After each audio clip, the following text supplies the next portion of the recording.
Hi friends, welcome to our channel Pranay గీతం.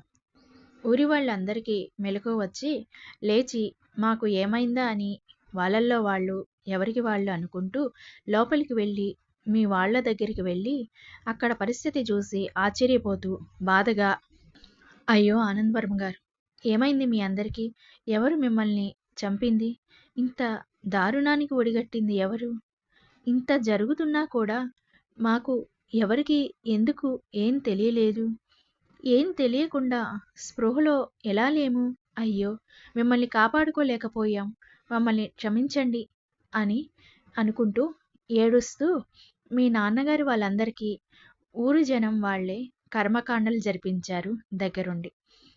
ఆ తర్వాత నీ గురించి వెతికారని, ఎంత వెతికినా నువ్వు కనిపించలేదని, చాలా బాధపడ్డారు అని నాకు తెలిసింది అని చెప్పాడు రఘురాం. మరి నా కోసం వెతికిన విషయం మీకెలా తెలిసిందా నాన్న అని అడిగింది గీత రఘురాంని. నాకు ప్రసాద్ చెప్పాడమ్మా. ప్రసాద్ మన ఊరే తల్లి. అసలు మనది రామాపురం. అక్కడే మీ ఇల్లు పొలాలు అన్నీ ఉన్నాయి. కానీ మీ నాన్నగారు బిజినెస్ విజయవాడలో మొదలుపెట్టారు కాబట్టి అక్కడే ఉంటున్నారు. బాగా ఎదిగారు. ఊరు వాళ్ళందరికీ మీరన్నా మీ కుటుంబం అన్నా చాలా గౌరవం. ఎందుకంటే వాళ్ళకి ఏ చిన్న కష్టం వచ్చినా కూడా ముందుండి చూసుకునేది, ఆదుకునేది మీ కుటుంబమే కాబట్టి. అందుకే మీరంటే వారికి ఎనలేని గౌరవం. ఇక నీ పుట్టినరోజుకి వాళ్ళని రప్పించారు మీ నాన్నగారు. ఎందుకంటే వాళ్ళంతా నిన్ను ఆశీర్వదించాలి అని, వారి ఆశీస్సులు నీకు ఉండాలి అని. కానీ అనుకోకుండా ఇలా జరిగింది. కాదు, అలా చేశారు ఆ దుర్మార్గులు. నీ కోసం వెతికించాక నువ్వు కనపడలేదని బాధపడుతూ తిరుగు ప్రయాణం అయ్యారు ఊరువారు. అప్పుడే ఎక్కడ ఊరు వాళ్ళందరికీ వాళ్ళ మీద అనుమానం వస్తుందో అని మీ ఇంటికి వెళ్ళి ఊరి వారితో ఎవరో శత్రువులు ఇలా తినే భోజనంలో మత్తుమందు కలిపారని, అది తినడం వల్లే మీరందరూ స్పృహ కోల్పోయారని, కాదు తప్పేలా చేశారని, ఆ తర్వాత మీ తాతగారిని, నాన్నగారిని, అమ్మగారిని, మిగిలిన వారందరికీ కూడా విషం పెట్టి చంపేశారని, ఈ విషయం మాకు తెలిసేసరికి జరగరాని ఘోరం జరిగిపోయిందని దీనంగా చెప్పి దొంగ ఏడుపులు ఏడ్చి వాళ్ళని నమ్మించారు. గీతను కూడా వెతికించామని, ఎంత వెతికినా తను కనిపించలేదని మీ నాన్నగారి చివరి మాటగా ఈ ఆస్తి అంతా నన్ను చూసుకోమని చెప్పారని అందరితో అబద్ధం చెప్పాడు యుగంధర్. కానీ వాళ్ళల్లో ప్రసాద్ నాన్నగారు కూడా ఉన్నారు. ఆయన ముందుకు వచ్చి, అదేంటి యుగంధర్ అలా అంటున్నావు? గీత తాతగారు ఆస్తి మొత్తం గీత పేరు మీదే రాశారు కదా, చెందితే గీతకు మాత్రమే చెందాలని, లేదా అనాథ ఆశ్రమానికి చెందాలి అని చెప్పారుట. కానీ వాళ్ళు వినిపించుకోలేదు. అలా ఆయన ద్వారా ఎప్పటికప్పుడు విషయాలు తెలిసేవి మాకు.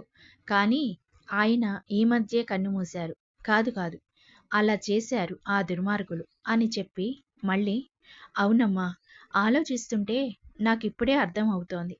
అసలు వాడికి ఆస్తి దక్కాలి అంటే నువ్వు ప్రాణాలతో ఉండాలి కదా. అంటే అందుకే ఇంతకాలం నిన్ను చంపటానికి కాదు, నిన్ను వెతికించింది.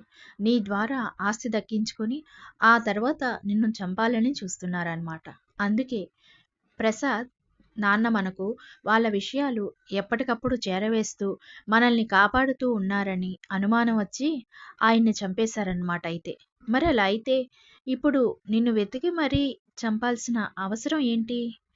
అంటే దీని అర్థం ఆస్తి వాడి పేర రాయించుకున్నాడా? అలా జరిగే అవకాశం లేదే అంటూ గుమ్మం వైపు తిరిగాడు రఘురాం. అక్కడ కిటికీ దగ్గర కిటికీకి ఆనుకుని ఏడుస్తున్న ప్రణయ్ని చూసి, ప్రణయ్ అంటూ పిలిచాడు రఘురాం ఆశ్చర్యపోతూ. ఆ మాటకి వరుణ్, గీతలు కూడా ప్రణయ అంటూ అటువైపు చూశారు. ప్రణయ్ దగ్గరికి వెళ్ళారు ముగ్గురు కూడా. రఘురాం ప్రణయ్ అంటూ తన చేతిని కదిపాడు. దాంతో ఏడుస్తున్న ప్రణయ్ ఇటు తిరిగి అంకుల్ అంటూ రఘురాం భుజం మీద తలవాల్చి ఏడుస్తుంటే, రఘురాం ఊరుకో ప్రణయ్, ఏంటిది చిన్నపిల్లాళ్లాగా, ఊరుకో, అయినా నువ్వెప్పుడొచ్చావు అసలు అని అడిగాడు. దానికి ప్రణయ్, నేను గీతను చూడటానికి వచ్చాను. గీతతో మీరు తన విషయం చెప్తున్నప్పుడే వచ్చాను. కానీ వినటం మంచిది కాదు, సంస్కారం కాదు, ఒకరి విషయాలు వినకూడదు అని తెలిసినా కూడా విన్నాను. ఎందుకంటే నేను గీతను ప్రేమిస్తున్నాను. అసలు ఈ విషయం చెప్దామని వచ్చాను. కానీ గీతను చంపాలని ప్రయత్నించిన వాళ్ళెవరో తెలుసుకోవాలని చాటుగా నించొని విన్నాను. అనుకోకుండా మా నాన్న మీకు తెలుసని, మీ ఫ్రెండ్ అని, గీత మా నాన్నకి తెలుసని, తనతో పాటు మేము కూడా మీకు కావాల్సిన వాళ్ళమే అని ఇప్పుడే తెలిసింది. కనీసం మొన్న హాస్పిటల్లో నన్ను చూసినప్పుడు కూడా మీరు నిజం చెప్పలేదు అన్నాడు బాధగా. రఘురాం దానికి ప్రణయ్తో, అయ్యో బాబు అలా అనకు. అసలు గీత మీ ఆఫీస్లోనే వర్క్ చేస్తోందని నాకు మొన్నటిదాకా తెలియదు. మొన్నే ఆ రోజే తెలిసింది. కానీ ఆ విషయం చెప్తే గీతతో పాటు నిన్ను కూడా బ్రతకనివ్వరని వాళ్ళు, నీకు కూడా ప్రమాదం అని చెప్పలేదు. ఎందుకంటే నువ్వు నా స్నేహితుడి రత్తానివి. మీ నాన్నగారి ఫ్రెండ్ నేనే అని తెలిసిన నా కూతురికి ప్రమాదం అని తెలిస్తే నువ్వు ఊరుకోవు. Thanks for watching. Please like, share and subscribe my channel.